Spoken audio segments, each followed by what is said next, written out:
Hello guys, welcome back to your YouTube channel SK study. और यहाँ पर लेके आया भाई साहब 22 फरवरी के लिए सबसे महत्वपूर्ण 7 टॉपिक। जी हाँ, ये जो 7 टॉपिक है ये सबसे महत्वपूर्ण है आपके बोर्ड परीक्षा के लिए। हर एक प्रश्न इतना इंपॉर्टेंट है कि आपको घोल कर पीना है यार। मैराथन क्लास कह सकते हैं गुरुजी, एकदम वायरल वाला प्लस गुरुजी 22 फरवरी के लिए। जी हाँ, जो ये 22 फरवरी टारगेट है हमारा ना, बस यही होगा। और हिंदी में गुरु जो 95 का सपना है क्या पूरा होगा क्या? बिल्कुल गुरुजी, हमारा हिंदी में 95 का सपना गुरुदेव पूरा करेंगे, कुछ भी हो जाए गुरुदेव। मुझे नहीं सुननी किसी गुरुजी, मुझे उनकी बात बिल्कुल नहीं सुननी गुरुजी, मुझे केवल पढ़ाई पे ध्यान देना है यार गुरुजी। उनकी किसकी? अरे गुरुजी अपने दोस्त की, क्योंकि मेरा दोस्त बोलता है गुरुजी चलिए टिकटॉक पे हम लोग देखते हैं गुरुजी रील्स, लेकिन टिकटॉक तो बैन हो गया गुरुजी। आप झूठ बोल रहे हैं, यानी कि आप झूठ बोल रहे हैं। देखिए, हम लोग इसमें ना पता है बहुविकल्पी और गद्यांश पद्यांश सारे इंपॉर्टेंट टॉपिक को देखने वाले हैं। सबसे पहले आपको एक काम करना है। क्या करना है गुरुजी? काम तो बताइए ना। हाँ, जब हम आपके लिए जान दे सकते हैं तो आप एक काम नहीं कर सकते? बिल्कुल गुरुजी कर सकते हैं। कौन सा काम है? चैनल को यार सब्सक्राइब करो, वीडियो को लाइक करो। आज का वीडियो लाइक टारगेट कितना रख दें? 2000 रख दें? अरे नहीं गुरुजी, 3000 रख दो, काम हो जाएगा। 3000 आज का वीडियो लाइक टारगेट रख रहे हैं। यहाँ पे सबसे पहला का प्रश्न है, वासुदेव सरगरवाल का निबंध संग्रह है। जो वासुदेव सरगरवाल का निबंध संग्रह है वो राष्ट्र का स्वरूप भी है, याद रखिएगा। कौन सा है? राष्ट्र का स्वरूप गुरुजी, राष्ट्र का स्वरूप। राष्ट्र का स्वरूप भी क्या है? डॉक्टर वासुदेव सरगरवाल का एक निबंध संग्रह है। इसके साथ साथ गुरुजी पृथ्वी पुत्र, कौन से गुरुजी? पृथ्वी पुत्र। पृथ्वी पुत्र यह भी डॉक्टर वासुदेव सरगरवाल का एक निबंध संग्रह है। और मातृभूमि, यह भी किसका है? डॉक्टर वासुदेव सरगरवाल का क्या है? निबंध संग्रह है। It is most important question for your UP board exam. 22 फरवरी जो आपको टारगेट है उसको कंप्लीट करना है। तो वासुदेव सरगरवाल के निबंध संग्रह याद कर लीजिए, राष्ट्र का स्वरूप, पृथ्वी पुत्र, मातृभूमि, ये तीनों मोस्ट इंपॉर्टेंट है, पेपर में हर साल आते हैं। अगर आ गए तो भैया आपको क्या करना है? छाप देना है। क्या करना है? छाप देना है यार, ठीक है ना। चलिए, तो राइट ऑप्शन क्या हो जाएगा यहाँ पे? ए वाला आपका राइट ऑप्शन हो जाएगा। अरे गुरु जी, अगला प्रश्न क्या है? ख वाला गुरुदेव प्रश्न क्या है? हिंदी प्रदीप के संपादक थे। सर जो हिंदी प्रदीप है ना, इसके जो संपादक थे वो गुरुजी बाल कृष्ण भट्ट थे। कौन थे? हिंदी प्रदीप के संपादक का नाम बाल कृष्ण भट्ट था। राइट ऑप्शन गुरुदेव बी वाला हो जाएगा। गवाला हो क्या है यहाँ पे? आलोचनात्मक कृति। कालिदास की लालिली योजना के लेखक है गुरुजी। जो कालिदास की लालिली योजना है गुरुजी, कौन है? डॉक्टर हजारी प्रसाद द्विवेदी। डॉक्टर हजारी प्रसाद द्विवेदी की लालिली योजना, कालिदास की लालिली योजना, यह क्या है? यह एक आलोचनात्मक कृति है। अशोक के फूल, ध्यान दीजिए करेजा लोग, अशोक के फूल क्या है? तो जो अशोक के फूल है यह एक निबंध संग्रह करे जा रहे हैं गुरुजी। निबंध संग्रह क्या? बिल्कुल निबंध संग्रह यार। 22 फरवरी के दिन कसम खा लो, अब हम आपके लिए एकदम तगड़े वाले गद्यांश पद्यांश का सीरीज लेकर आने वाले हैं, सबसे मोस्ट इंपॉर्टेंट वाले। वीडियो को लाइक करना है, चैनल को सब्सक्राइब करके शेयर करो यार। तो आलोचनात्मक कृति कालिदास की लालिली योजना के लेखक कौन है गुरुजी? वो है डॉक्टर हजारी प्रसाद द्विवेदी। गुरुजी अशोक के फूल निबंध संग्रह यह किसका है? यह भी है डॉक्टर हजारी प्रसाद द्विवेदी का है गुरुजी। क्या भूलूं क्या याद करूं, क्या भूलूं क्या याद करूं, किस विधा की रचना है? तो क्या भूलूं क्या याद करूं यह एक आत्मकथा है। क्या भूलूं क्या याद करूं यह एक गुरुदेव क्या है? आत्मकथा है। कमेंट बॉक्स में बता दीजिए कि इसके लेखक कौन है, इसके लेखक कौन है। निम्नलिखित में से किस उपन्यास की रचना हरिशंकर परसाई द्वारा की गई है? तो निम्नलिखित में से किस उपन्यास की रचना हरिशंकर परसाई द्वारा की गई है? रानी नागफनी की कहानी। रानी नागफनी की कहानी जो है यह हरिशंकर परसाई द्वारा की गई है। हरिशंकर परसाई द्वारा की गई है। कौन सा यह एक उपन्यास है? रानी नागफनी कहानी क्या है? उपन्यास है। इसके लेखक हरिशंकर परसाई है। नोट कर लीजिए, इंपॉर्टेंट है, पेपर में आएगा तो छाप दीजिएगा। बाद में यह मत बोलिए गुरुजी पेपर में हमारे नहीं फंसा।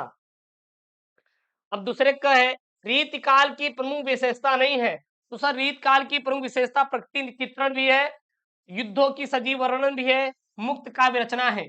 लेकिन ईश्वर वंदना जो है यह रीतकाल की प्रमुख विशेषता नहीं है। रीतकाल की प्रमुख विशेषता नहीं है। कौन सी नहीं है गुरुजी? ईश्वर की वंदना। ईश्वर की वंदना जो है यह रीतकाल की प्रमुख विशेषताओं में से एक नहीं है। ठीक है, अगला प्रश्न यहाँ पे, अगला प्रश्न यहाँ पे, कौन सी रचना रामधारी सिंह दिनकर की नहीं है? तो गुरुजी चित्राधार रामधारी सिंह दिनकर की नहीं है, रश्मि रथी रामधारी सिंह दिनकर की है गुरुदेव, हुंकार भी है, रेणुका भी है, लेकिन चित्राधार रामधारी सिंह दिनकर की रचना नहीं है। यही इसका क्या है गुरुजी? राइट आंसर है। यामा रचना है गुरुजी, यामा रचना है गुरुजी, किसकी है? तो यामा रचना महादेवी वर्मा की है गुरुजी, महादेवी वर्मा की यामा रचना है। It is most IMP question for board exam, your board exam 2024, और बोर्ड एग्जाम में बार बार रिपीटेड वाला क्वेश्चन है। अगला प्रश्न यहाँ पे, हिंदी साहित्य के आदिकाल के लिए चारण काल नाम दिया। जो हिंदी साहित्य है इसका आदिकाल के लिए चारण काल नाम किसने दिया? डॉक्टर राम कुमार वर्मा ने। जो डॉक्टर राम कुमार वर्मा थे, इन्होंने हिंदी साहित्य के लिए, हिंदी साहित्य के आदिकाल के लिए चारण काल नाम दिया है। ठीक है, अगला प्रश्न यहाँ पे है, अगला प्रश्न यहाँ पे है मोस्ट इंपॉर्टेंट वाला प्रश्न, एकदम वायरल वाला प्रश्न, क्या है? किस कवि को ज्ञानपीठ पुरस्कार नहीं मिला? किस कवि को ज्ञानपीठ पुरस्कार नहीं मिला? रामधारी सिंह दिनकर को मिला था गुरुदेव, महादेव वर्मा को मिला था गुरुजी, सुमित्रानंदन पंत को मिला था, लेकिन जयशंकर प्रसाद जी को गुरुदेव नहीं मिला था। क्या नहीं मिला था गुरुजी? ज्ञानपीठ पुरस्कार नहीं मिला था गुरुजी, ज्ञानपीठ पुरस्कार नहीं मिला था गुरुजी। एकदम एकदम चपुआ वाला क्वेश्चन है, आपके पेपर में आएगा तो आपको छापना है। अरे गुरुदेव हम छाप देंगे, हमें तो कोई चिंता ही नहीं गुरुदेव, अगर आप हैं तो हमें कोई चिंता ही नहीं। अगला यहाँ पे गद्यांश है गुरुजी, कितने नंबर का गद्यांश आएगा सर? 10 नंबर का गद्यांश आएगा। क्या आएगा? 10 नंबर का गद्यांश आएगा। ठीक है, सबसे पहला यहाँ पे है, क्या यहाँ पे है कि मुझे मानव जात की दुर्दम निर्मम धारा के हजारों वर्षों का रूप साफ दिखाई दे रहा है। मनुष्य की जीवनी शक्ति बड़ी निर्मम है, वह सभ्यता और संस्कृति के वृथा मोहों को रौंदती चली आ रही है। न जाने कितने धर्माचारों, विश्वासों, उत्सव और व्रतों को धोती बहाती यह जीवन धारा आगे बढ़ी है, और संघर्षों से मनुष्यों ने क्या पाई है? नई शक्ति पाई है, नई शक्ति पाई है। सबसे पहला यहाँ पे प्रश्न कि लेखक को क्या स्पष्ट दिखाई दे रहा है? तो लेखक को मानव जात की दुर्दम निर्मम धारा के हजारों वर्षों का रूप साफ दिखाई दे रहा है। एग्जैक्ट इसका आंसर हो जाएगा।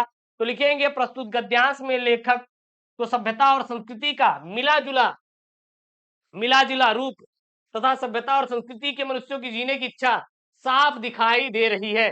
बस, और कुछ भी आपको नहीं करना है। मनुष्यों ने नई शक्ति किससे पाई है? मनुष्यों ने नई शक्ति किससे पाई है? मनुष्यों ने नई शक्ति किससे पाई है? तो यहाँ पे आएंगे, मनुष्यों की जीवन शक्ति बड़ी निर्मम है, और मनुष्यों ने नई शक्ति किससे पाई है? तो जो मनुष्यों ने नई शक्ति पाई है वो संघर्षों से पाई है। मनुष्यों ने नई शक्ति किससे पाई भैया? मनुष्यों ने जो नई शक्ति पाई है वो संघर्षों से पाई है। It is right answer for your UP board exam 2024, जो 22 फरवरी के दिन आने वाला क्वेश्चन है, यही है। और छाप लीजिए, क्या है भैया यहाँ पे? अरे प्रश्नमा है गुरुदेव, अरे प्रश्नमा गुरुजी क्या है कि मनुष्यों ने नई शक्ति अपने द्वारा दैनिक रूप से किए गए संघर्षों से पाई है। तीसरा वाला है धर्माचारों तथा विश्वासों का अर्थ स्पष्ट कीजिए। तो धर्माचारों का अर्थ होता है गुरुजी किसी विशेष धर्म का प्रचार करने वाला, किसी विशेष धर्म का प्रचार करने वाला। और विश्वासों का मतलब होता है गुरुजी किसी मनुष्य के प्रति निश्चित धारणा रखने वाला जो होता है वो विश्वास कहलाता है। अगर गुरुदेव हम आपके प्रति बहुत विश्वास रखे हैं तो ये समझ लीजिए कि एकदम निश्चित धारणा है आपके लिए, ठीक है ना। रेखांकित अंश की व्याख्या कीजिए। अब गुरुदेव ये वाला क्या है, देखिए इसी को भैया बढ़ा चढ़ा के लिखना है कि मनुष्य की जीवन शक्ति क्या है? बड़ी निर्मम है। बस, अर्थात क्या लिखेंगे? अर्थात लिखेंगे यहाँ पे कि लेखक ने मनुष्य के जीवन के इतिहास के बारे में बताते हुए कहा है कि मनुष्य का जो जीवन जीने का तरीका है वो बड़ा क्या है? ममताहीन अथवा निष्ठुर है। क्या है? ममताहीन अथवा क्या है? निष्ठुर है। अगला प्रश्न है यहाँ पे कि पाठ का शीर्षक करेजा और लेखक का नाम लिखिए। तो जो उपयुक्त गद्यांश के पाठ का शीर्षक क्या है भैया? अशोक का फूल है। क्या है? अशोक का फूल है। और अशोक के फूल के लेखक कौन है? डॉक्टर हजारी प्रसाद द्विवेदी हैं गुरुजी, डॉक्टर हजारी प्रसाद द्विवेदी है गुरुजी। अच्छा बताइए अशोक का फूल किस विधा की रचना है? किस विधा की रचना है? ये तो आपको पता होगा ना। अरे गुरुजी पता तो है, बता दे क्या? बिल्कुल बता दो यार, यह किस विधा की रचना है गुरुजी? यह एक निबंध संग्रह है। अरे गुरुजी निबंध संग्रह, मजा आ गया गुरुदेव, ऐसे क्लास चलाइए। उसके बाद देखिएगा गुरुजी ढेर सारा हम लोग नंबर पाएंगे। अगला प्रश्न यहाँ पे 5 का क है, निम्नलिखित में से किसी एक लेखक का साहित्यिक परिचय देते हुए उनकी प्रमुख रचनाओं का उल्लेख कीजिए। अधिकतम शब्द 80 शब्दों में आंसर देना है। देखिएगा अब आपका अगला जो टॉपिक है वो लेखक का साहित्यिक परिचय लिखने के लिए और इनकी प्रमुख रचनाएं रहेगा। किसका किसका है? Doctor Vasudev Agarwal, doctor Hazari Prasad Dwivedi, professor जी सुंदर रेड्डी, प्रोफेसर जी सुंदर रेड्डी। तो यहाँ पे जो मैंने लिया है वो लिया डॉक्टर वासुदेव अग्रवाल। किसका लिया भैया? डॉक्टर वासुदेव अग्रवाल। क्या लिखेंगे इसमें? डॉक्टर वासुदेव अग्रवाल हिंदी साहित्य में प्राचीन संस्कृति और पुरातत्व के मर्मम विद्वान थे। इनका जन्म उत्तर प्रदेश मेरठ जनपद के खेड़ा नामक ग्राम के प्रतिष्ठित वैश्य परिवार में 1904 ईस्वी में हुआ था। इनके माता पिता लखनऊ में रहते थे, अतः इनका बाल्यकाल भी कहां पर? लखनऊ में ही बीता। इन्होंने अपनी शिक्षा वहीं से प्राप्त की। इन्होंने बनारस हिंदू विश्वविद्यालय से बीए तथा लखनऊ विश्वविद्यालय से एमए की परीक्षा क्या किया? इन्होंने उत्तीर्ण किया। इस विश्वविद्यालय में इन्होंने अपना शोध प्रबंध भी प्रस्तुत किया और बाद में डी.लिट भी लखनऊ विश्वविद्यालय से किया। बनारस हिंदू विश्वविद्यालय के पुरातत्व एवं प्राचीन इतिहास विभाग के ये अध्यक्ष रहे एवं आचार्य रहे। क्या रहे? अध्यक्ष और आचार्य दोनों रहे। फिर इन्होंने देखेंगे तो पाली, संस्कृत, अंग्रेजी आदि भाषाओं तथा उनके साहित्यों का उन्होंने गहन अध्ययन किया और इस विद्वान ने सन 1967 ईस्वी में नश्वर संसार को क्या किया भैया? छोड़ दिया। क्या किया? छोड़ दिया। अब डॉक्टर वासुदेव अग्रवाल की प्रमुख कृतियां निम्नलिखित है। देखिएगा कौन कौन सी कृतियां हैं, कौन कौन सी कृतियां हैं। तो निबंध संग्रह है। कौन कौन सी निबंध संग्रह है? भारत की कला, पृथ्वी पुत्र, कला और संस्कृति, कल्प वृक्ष और वागन धारा इत्यादि वासुदेव अग्रवाल की क्या है भैया? प्रमुख कृतियां हैं। क्या है? प्रमुख कृतियां हैं। ठीक है ना? ये भैया आपके पेपर में आएगा, बाद में मत बोलिएगा गुरुदेव पेपरवा में नहीं आया, बाद में मत बोलिएगा पेपर में नहीं आया, ठीक ना? फिर समीक्षा ग्रंथ है भैया। समीक्षा ग्रंथ कौन कौन से हैं?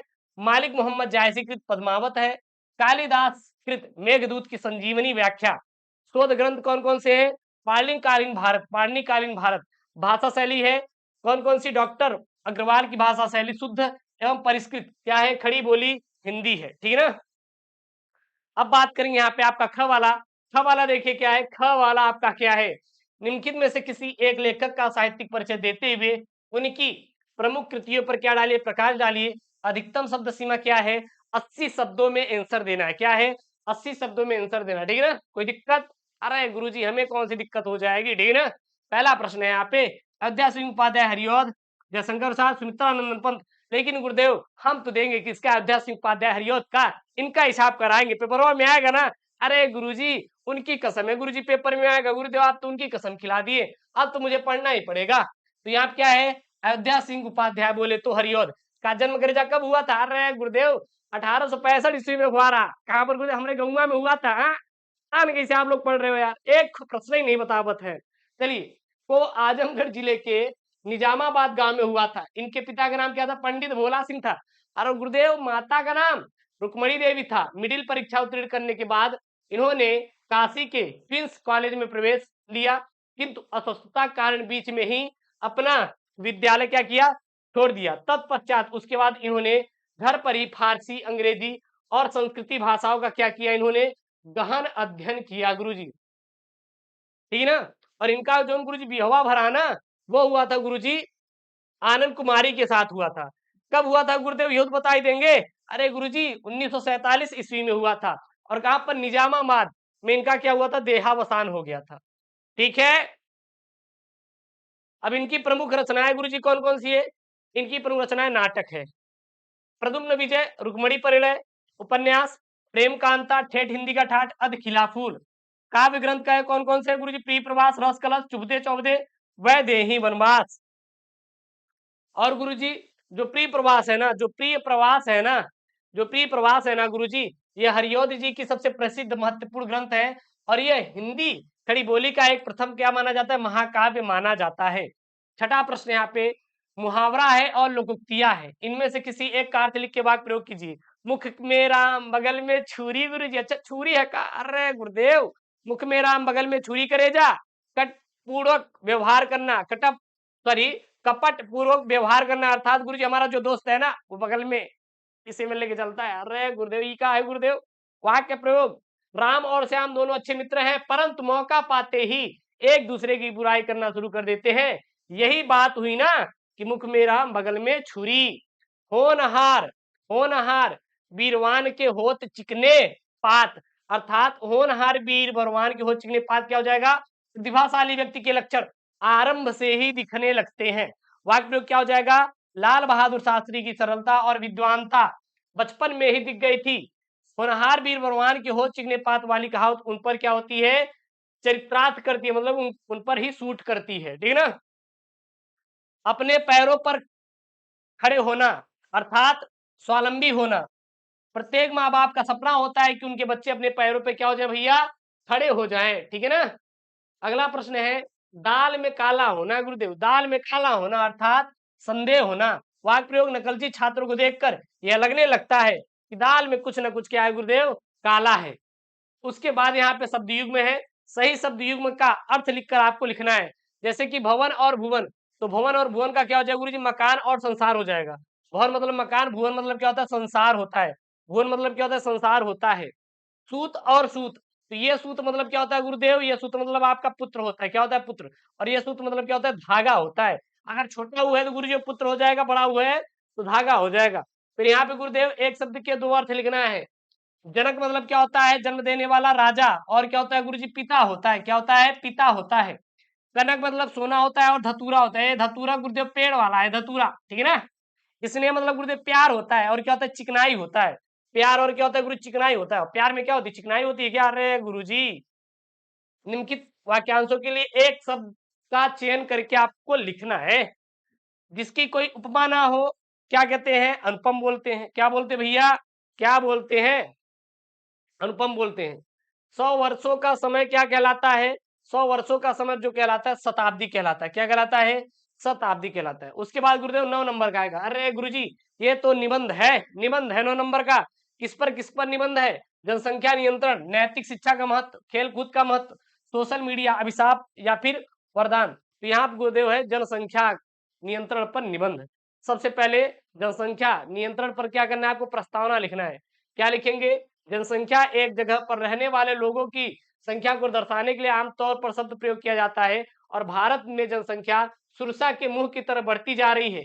इस साल हमने अपने देश की स्वतंत्रता की स्वर्ण जयंती मनाई, और इस अवसर पर देश में चल रही समस्याओं पर नजर केंद्रित करने का स्वाभाविक है, ठीक है ना?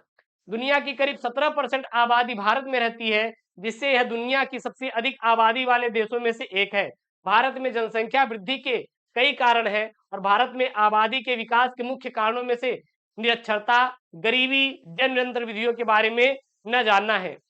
फिर यहाँ पे जनसंख्या घनत्व को प्रभावित करने वाले स्रोत ऐसे क्या क्या है कि जो जनसंख्या घनत्व को क्या करते? प्रभावित करते हैं। फिर जलवायु, साधन, सामाजिक, प्राकृतिक साधन इत्यादि चीजें लिख देना। फिर जनसंख्या को नियंत्रण करने वाली विधियां, मतलब कि कैसे नियंत्रण कर सकते हैं। अगर शिशु मृत्यु दर ज्यादा होगी तो जनसंख्या ऑटोमेटिक नियंत्रण हो जाएगी। तो ये आप खुद से लिखिएगा, ठीक है ना? इसको आपको खुद से लिखना है।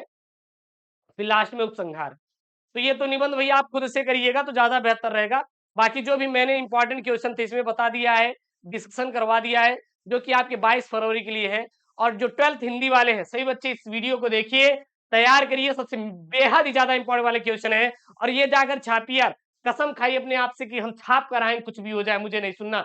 और हाँ, वीडियो को लाइक करिए, चैनल को सब्सक्राइब करिए, अपने दोस्तों के साथ वीडियो को जरूर शेयर करिएगा। मिलता है नेक्स्ट वीडियो में। ओके दोस्तों, थैंक यू, जय हिंद।